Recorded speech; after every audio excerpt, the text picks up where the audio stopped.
ናንድ ጌት ነው። መጀመሪያ ኤንድ ተደርጎ ነው። ከዛ ውጤቱ ኖት ኢንቨርት ኖት ተደረገ ማለት ነው። ያ ማለት ኖት ኤ ኤንድ ቢ ማለት ነው ናንድ ጌት። ሌላኛው ደግሞ በቀኝ በኩል ኤ ፕራይም ፕላስ ቢ ፕራይም ማለት ይሄ በኔጌቲቭ ኦር ነው ማለት ነው። በኔጌቲቭ ኦር መሰረት ነው ማለት ነው። ያ ማለት ኖት ኤ ኦር ኖት ቢ ማለት ነው። በሰከንድ ቲዮሬም ደግሞ እችኛዋ በባር ኦቨር ባር ትቀመጣለች። እንደዛም ትችላላችሁ። Second theorem, the complement of the sum here is equal to the product of the complement ማለት ነው። አሁን በሎጂካል ኤክስፕሬሽን የምንጠቀመው the complement of sum is equal to the product of the complements። አሁን እዚህ ጋር በሌፍት ሳይድ ያለው ምንድን ነው? ኖር ጌት ነው አይደለ?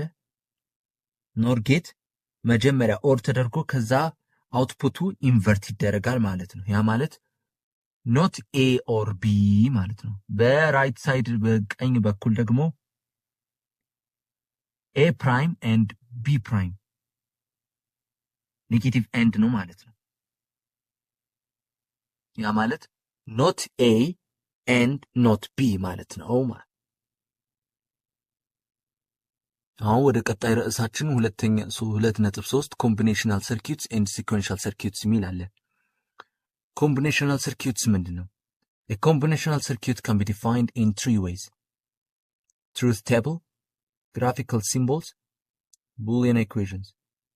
When we say truth table, for each of the 2 to the power of n possible combinations of input signals, the binary value of each of the m output signals is listed. መጀመሪያ ኮምቢኔሽናል ሰርኪዩት ማለት ምን ማለት ነው? ኮምቢኔሽናል ሰርኪዩት ሚሞሪ የሌለው ማለት ነው። ውጤቱ ወይም አውትፑቱ የሚወሰነው በዚህ የሚሰጠው መረጃ ኢንፑት ብቻ የሆነ ሰርኪዩት ማለት ነው። በቃ አሁን ዋናው ሐሳቡ ምን መሰላችሁ? there is no feedback loop። ፕሮሰስ ይደረጋል፣ ይወጣል። ያለፈውን አያስታውስም። it doesn't depend on past states። ኮምቢኔሽናል ሰርኪዩት ደግሞ ምንም ፓስት ስቴት ዲፔንድ አያረግም ማለት ነው። በሶስቱ መሰረት እናሳያቸዋለን። መጀመሪያ ከትሩት ቴብል ጀምረናል። for each of the 2 and possible combinations input signal አይደለ? ይህ ሰርኪዩቱ to the power of n የሚሆኑ ኢንፑት ኮምቢኔሽን ተዘርዝረው ለእያንዳንዱ ኢንፑት ምን አይነት አውትፑት እንደሚወጣ በግልጽ የሚያሳይ ትሩት ቴብል ነው።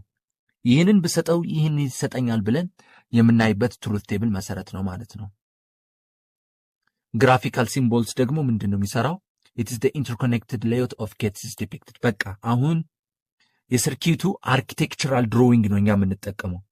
በሎጂክ ጌትስ በኤንድ ሆነ በኦር ሆነ በኖት እንዴት እርስ በእርስ በዋየሪንግ እንደተገናኙ የምናይበት በግራፊካል ስዕላዊ መግለጫ መሰረት ማለት ነው። Boolean equations ደግሞ ምንድነው የሚያደርገው? each output signal is expressed as the Boolean function expression in input signal። Boolean function ደግሞ በሂሳቡ መሰረት ነው እንደነገርኳችሁ። ይህንን ደግሞ የሰርኪዩቱ ፎርሙላ እያንዳንዱ አውትፑት ካሁኑ በፊት ባየናችሁ እንደ ማቴማቲካል ኤክስፕሬሽን ለምሳሌ ልክ እንደ a and b or c በዚህኛዋ በማቴማቲካል ቡሊያን ኤክስፕሬሽን ሎጂካል ቫልዩ የሚገለጽበት መንገድ ነው ማለት ነው። ወደ ቀጣይ ስንሄድ አደርስ የሚባሉ ምንድነው? አደርስ የምናደርጋቸው ሰርኪዩቶች አሉ። መጀመሪያ ከሃፍ አደር እንጀምር። ይህ ምንድነው የሚሰራው? it is a digital arithmetic circuit that carries out the addition of 2 bits is called a half adder. It has 2 input variables and 2 output variables like sum and carry። እሱ እናያለን። በስዕሉ መሰረት አሳያችኋለሁ። ፉል አደር ምንድነው? አሁን መጀመሪያ ሃፍ አደር ነኝ። ሃፍ አደር ሃፍ የተባለበት ምክንያት ትልቅ ቁጥሩን ለመደመር በቂ ስላልሆነ ነው። ግማሽ ነው የሚደምረው ማለት ነው። ይህንን ፈንክሽን ምንድነው የሚሰራው? ፈንክሽናሊቲው ምንድነው? የሚደምረው 2 ቢትስ ብቻ ነው። ለምሳሌ ኤ እና ቢ፣ ኢንፑት ኤ እና ኢንፑት ቢ በ2 ቢትስ መሰረት ብቻ ነው። ልክ እንደ 00 01 10 11 ማለት ነው። በዚህ መሰረት ነው ማለት ነው። ኢንፑት 2 ኢንፑትስ አሉት ኤ እና ቢ። ከዛ አውትፑቱ 2 አውትፑትስ እንዲኖረው ያስፈልጋል።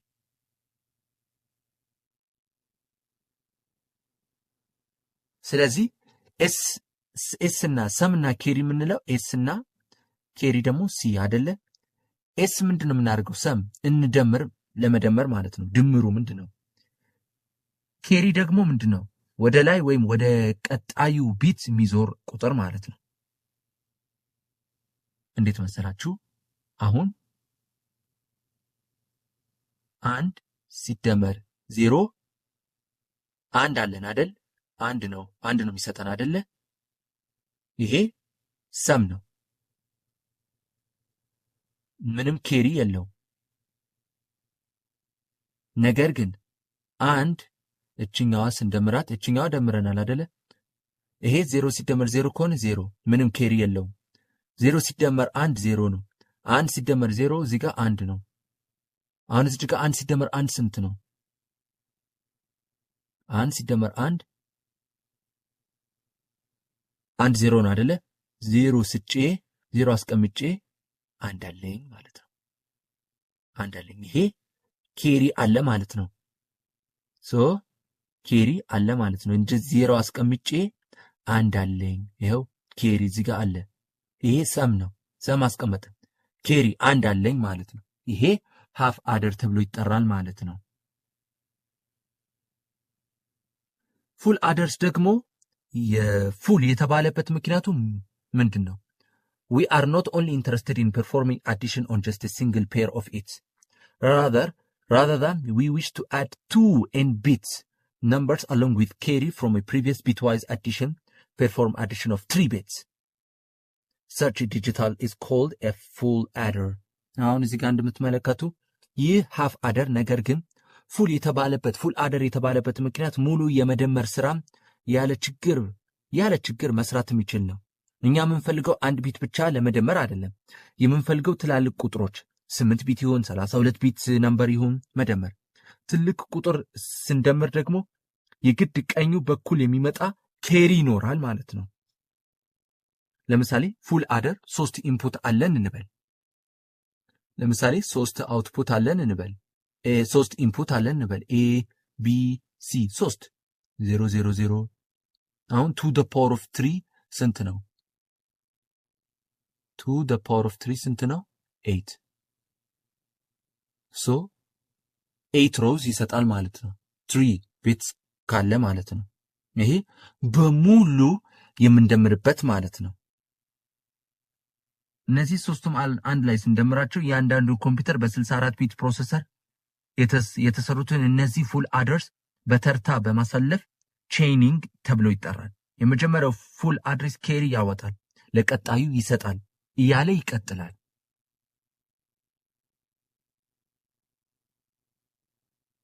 ራሳችን ደግሞ ሲኩዌንሻል ሰርኪዩትስ ሚላለን። Sequential circuits consists of a combinational circuit and some memory elements. The memory elements are used to store information about the past.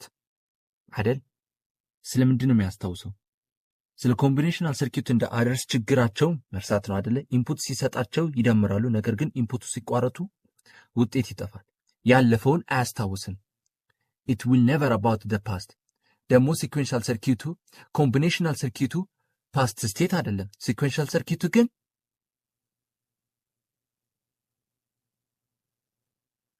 ፓስት ስቴት ነው ማለት ነው። ሲኩዌንሻል ሰርኪዩቱ ምን ፓስት ስቴት ነው ስቶርስ። ሲኩዌንሻል ሰርኪዩት ግን ይሄንን ችግር ይፈታል። ሲኩዌንሻል ሰርኪዩት ኮምቢኔሽናል ሰርኪዩት ሚሞሪው እንዲያስታውስ ያደርጋል ማለት ነው። ምክንያቱም ይሄ እንዴት መሰላችሁ? ሲኩዌንሻል ሰርኪዩቱ በውስጡ ለመደመርና ለመቀነስ ኮምቢኔሽናል ሎጂክ ጌትስ አለው። በተጨማሪ ደግሞ መረጃ ዳታ ሆልድን አድርጎ ለማቆየት ሚሞሪ ኤሌመንትስ አሉት።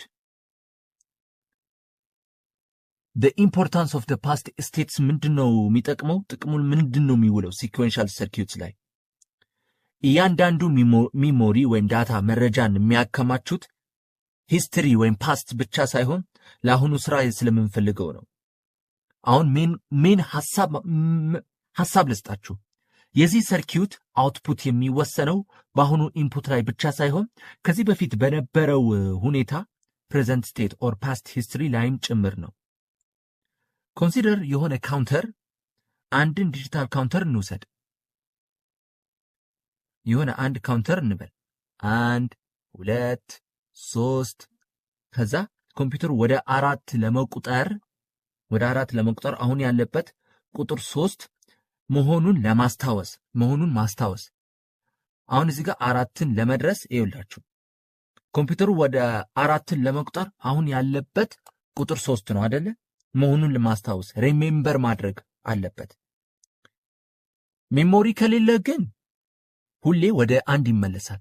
if there is no memory it will restore back to the 1። ሜሞሪ ግን ካለ 4 አለ ቆሟል እንበል። 4 ሊቆጥር ስለ አሁን 4 ለመቁጠር አሁን እዚህ ጋር 3 ላይ ቆሟል አይደለ?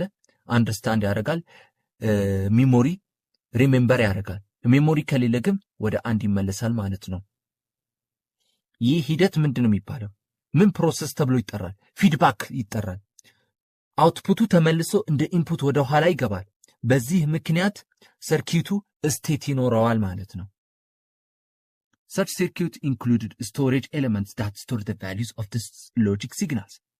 ሌላኛው ደግሞ flip flop can store a 1-bit data information።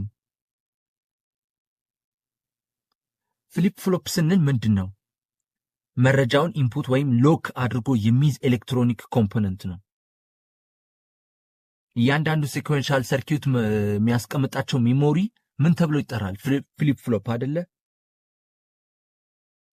ፍሊፕ ፍሎፕ ልክ እንደ መብራት ማብሪያ አለ፣ ስዊች ነው። አንዴ ኦን ነው ካደረግነው እኛ እስክናጠፋ ወይም ፓወር እስኪቋረጥ ድረስ በራሱ አይጠፋም። ያንን ኦን ይዞ ይቆያል ማለት ነው። ስቶር ያደርጋል ማለት ነው። አፕሊኬሽኑ ደግሞ ምንድነው የሚሰራው? the flip flop of the application is አንድ ላይ ስናሰባስብ ሬጂስተር እንፈጥራለን። ለምሳሌ ልክ እንደ 8 ቢት ሬጂስተር አለ።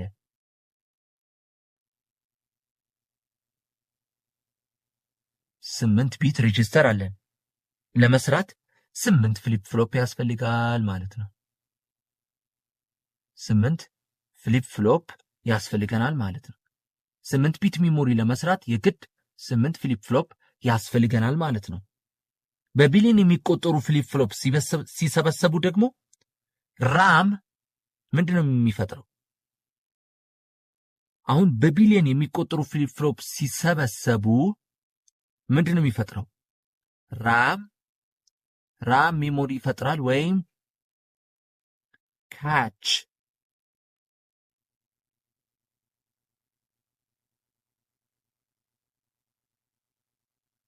ይፈጥራሉ ማለት ነው።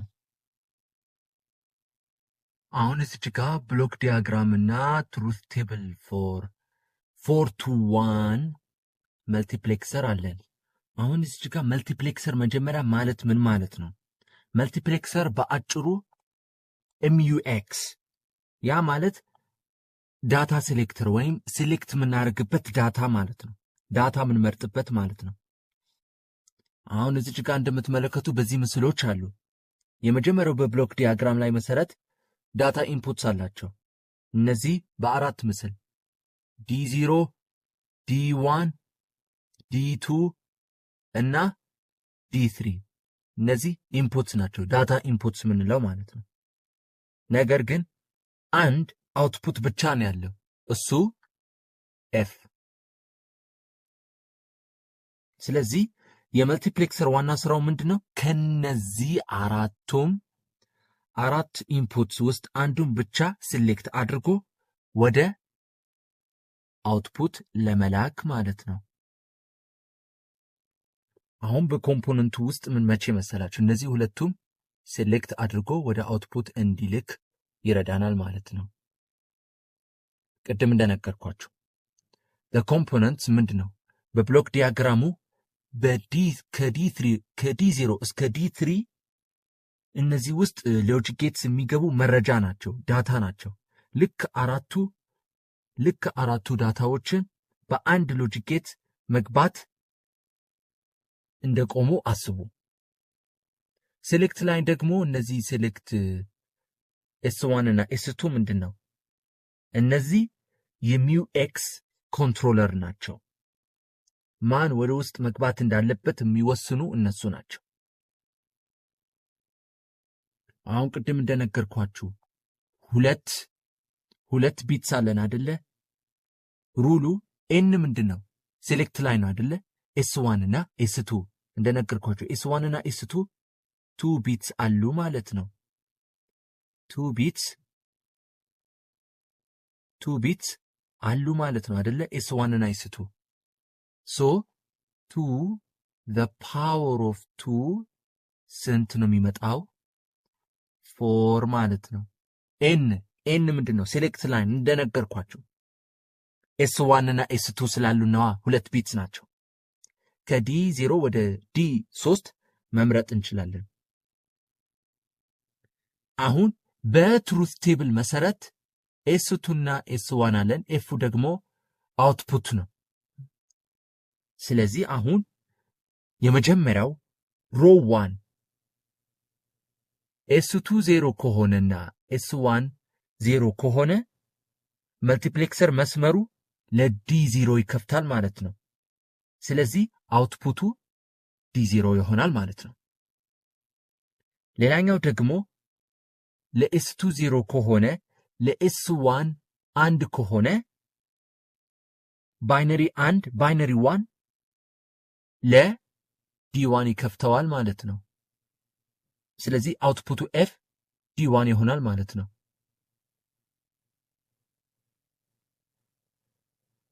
እንደዚህ በተለመደው በዚህ መሰረት ነው።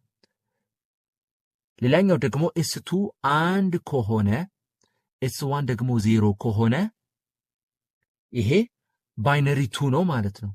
ባይነሪ 2 ምንድነው የሚያደርገው? ለባይነሪ 2 መስመሩ ለዲ2 አውትፑቱ ይከፍትለታል ማለት ነው። ሶ አውትፑቱ ዲ2 ይሆናል ማለት ነው። S2 1 ከሆነና S1 1 ከሆነ አውትፑቱ ደግሞ ዲ3 ይሆናል ማለት ነው። በዚህ መሰረት ያስተዋላችሁ።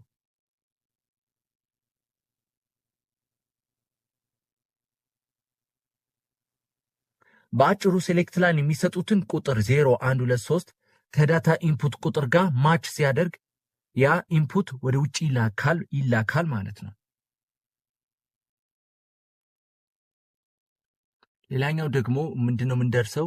ኢምፕሊሜንቴሽን ኦፍ 4-to-1 መልቲፕሌክሰር ዩዚንግ ኤንድ ኦር ኖት ጌት። አሁን ኤንድ እና ኦር እና ኖት ጌት የትኞቹ ናቸው? አሁን ከመጀመሪያው ኢንቨርተር ኖት ጌት የምንላቸው መቼ መሰላቸው? የመጀመሪያው መስመር እዚህ ጋር እንደምታዩት እነዚህ ሁለቱም መስመሮች ኖት ጌት ናቸው። እነዚህ ይሄ S1 እና S2 እና S2 አለን። የመጀመሪያው መስመር ላይ የምታዩት S1 እና S2 በኖት ጌት በኩል ያልፋሉ ማለት ነው። ይሄ የሚያስፈልገው መቼ መሰላችሁ? አሁን እዚህ ጋር D0 እና D1 አለን። እዚህ ጋር D0 እና እቺ D0 በS2 እና በS1 ምንድነው የተደረገ ያለው? ይህ የሚያስፈልገው የS1 እና የS2 ኖርማል ቫልዩ እና ኢንቨርትድ ቫልዩ 0 እና 1 ስለሚያስፈልገ ለምሳሌ D0ን ለመምረጥ 0 S2 እና S1 ስለሚያስፈልግ ኢንቨርተር ይግድ ነው። እቺ 0 እና 1 ማለት ነው። አሁን ስቴፕ 2 ምንድነው? ኤንድ ጌት አለን። እነዚህ አራቱም ኤንድ ጌት ኤንድ ጌት ያሉትን ደግሞ ምንድናቸው? እያንዳንዱ ኤንድ ጌት እያንዳንዱ እነዚህ አራቱም ኢንዲኬት ከዳታ ኢንፑት ጋር ተገናኝተዋል። እቺ ዳታ ኢንፑት ከኢንዲኬት ጋር፣ ዲ0 ከኢንዲኬት ጋር፣ ዲ1 ከኢንዲኬት ጋር፣ ዲ2 ከኢንዲኬት ጋራ፣ ዲ3 ከኢንዲኬት ጋራ ተገናኝተዋል ማለት ነው።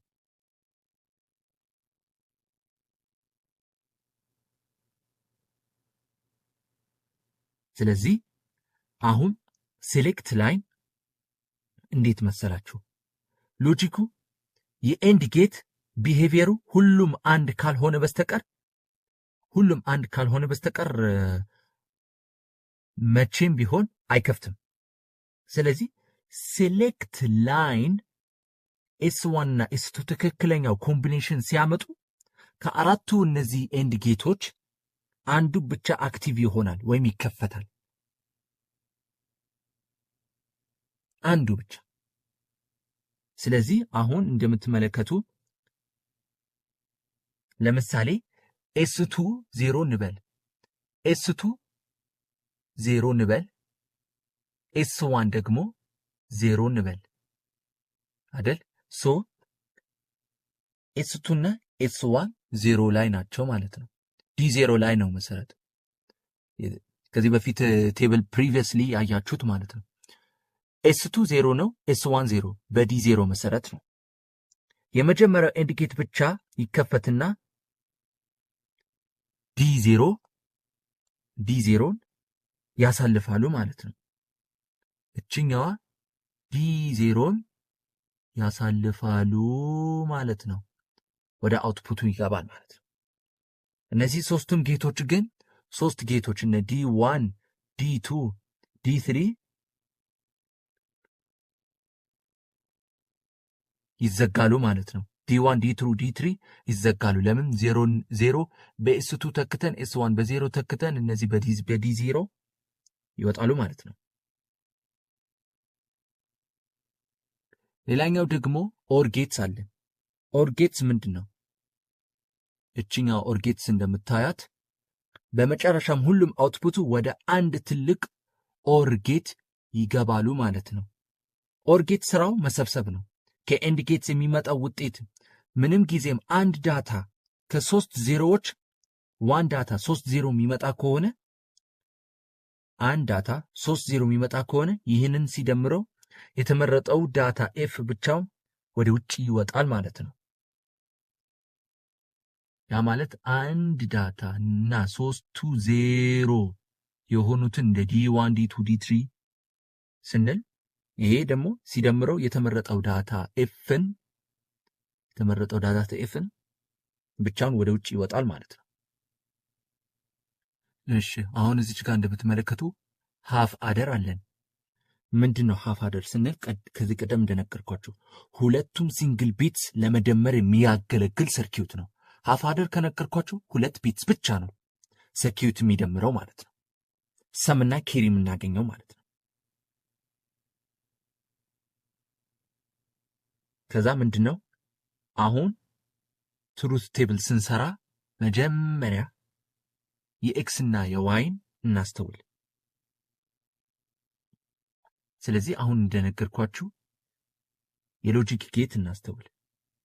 የሎጂክ ጌት ኤክስ ዋይ ሰምና ኬሪ። አሁን የኤክስክሉሲቭ ኦርን ማን ነው የሚወክለው? ኤስ ነው አይደለ? ኤስ ማን ነው? ሰም። እቺ ለኤክስክሉሲቭ ኦር ነው። ለኤንድ ጌት ከሆነ ግን ሲ ማን ነው? ኬሪ። ኦኬ ሶ አሁን ከሰም እንጀምር።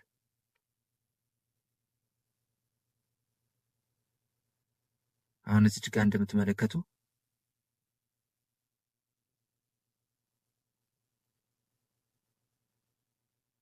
አሁን እዚህ ጋር ሰም እንጀምር አይደለ? ሰምና ኬሪ ካለ አሁን እዚህ ጋር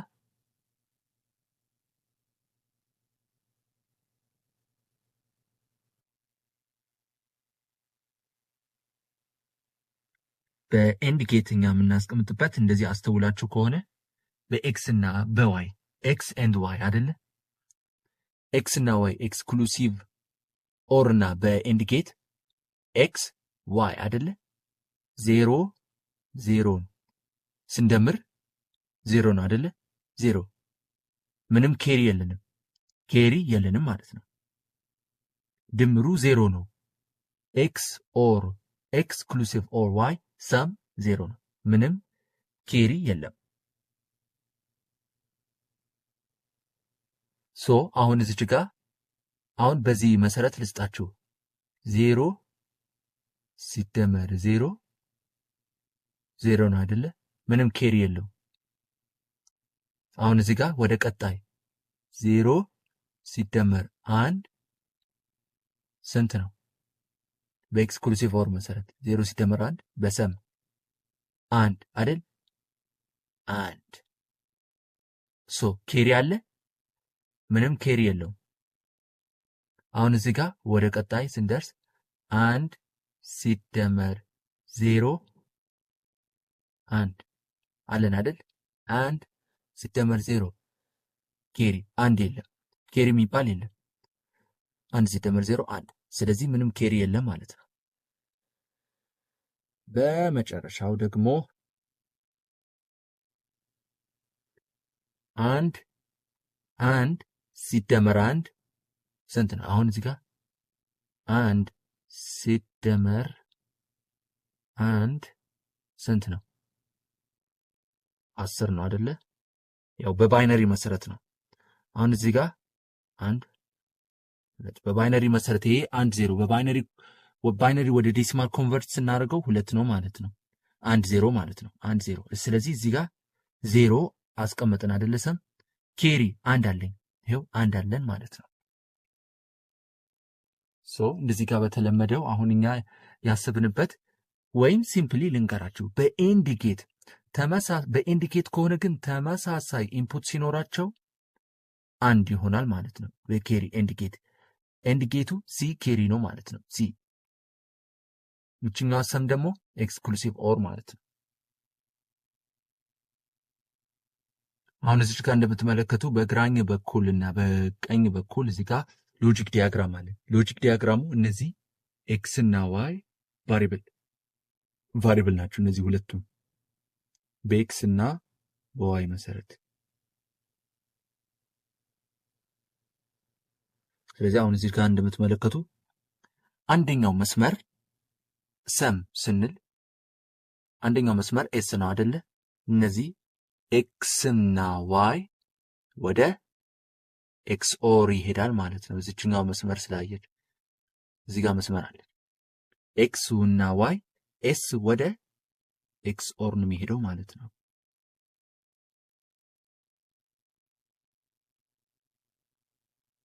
ኤክስ ኦር ይሄዳል ማለት ነው። አሁን ሌላኛው ደግሞ ወደ ኤክስ ኦር ይሄዳል ማለት ሰም ነው ማለት ነው። ኤስ ሰም። ሁለተኛው መስመር ደግሞ እዚህ ጋር የምትመለከቱት ኤንድ ጌት ይሄዳል፣ ወደ ኤንድ ጌት ይሄዳል። ሲ ደግሞ ኬሪ ነው። እችኛዋ ሲ ምንድነው? ወዴት ነው የሚሄደው? ኤንድ ጌት ነው አይደለ?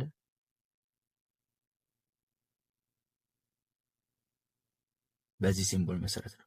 ይሄ ኤክስ ኦር ጌት ነው። ይሄ ደግሞ ኤንድ ጌት ነው። በሎጂክ ጌት ዲያግራም መሰረት ነው። ስለዚህ አንድ ሃፍ አደር ለመስራት አንድ ኤክስ ኦር እና አንድ ኤንድ ጌት በቂ ናቸው ማለት ነው በሰምና በኬሪ መሰረት። ሌላኛው ደግሞ በብሎክ ዲያግራም ምንድነው? እዚህኛ እቺ ሳጥን ኤችኤ የምትባላ እቺ ሳጥን ኤችኤ ምንድነው? ሃፍ አደር ነው አይደለ?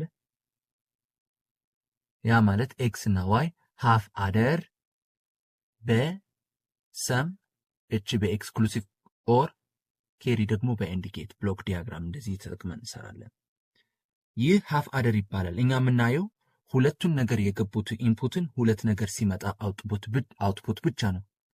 ሁለት ነገር ሲገቡ ኢንፑት ኤክስ እና ኢንፑት ዋይ አውትፑቱ ሁለቱም የሚወጡት በሰምና በኬሪ ነው። በሰም በኤክስክሉሲቭ ኦር፣ በኬሪ በኢንዲኬት ነው ማለት ነው። ስለዚህ በአጭሩ ሰመራ